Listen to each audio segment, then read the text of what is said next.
Consilierii imaculați și președinta de ședință așteaptă intrarea șefului.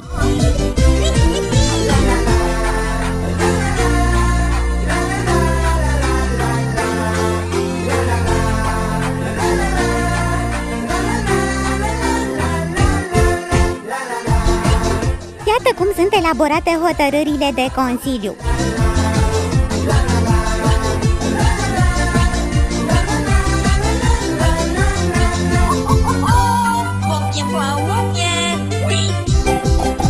Șeful cel mare le duce unui primar imaginar să le pună în aplicare. Hotărârile conțin numai lucruri bune pentru cetățeni.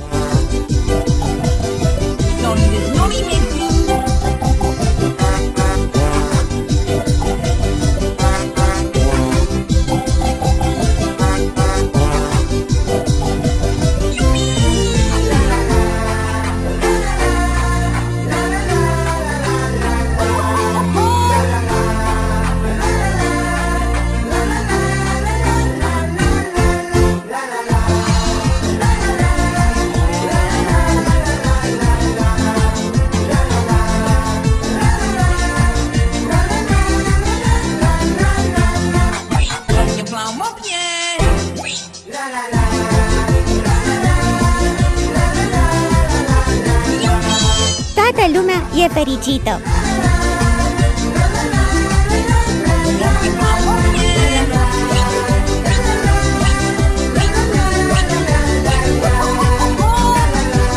După ședință, o mână o spală pe cealaltă.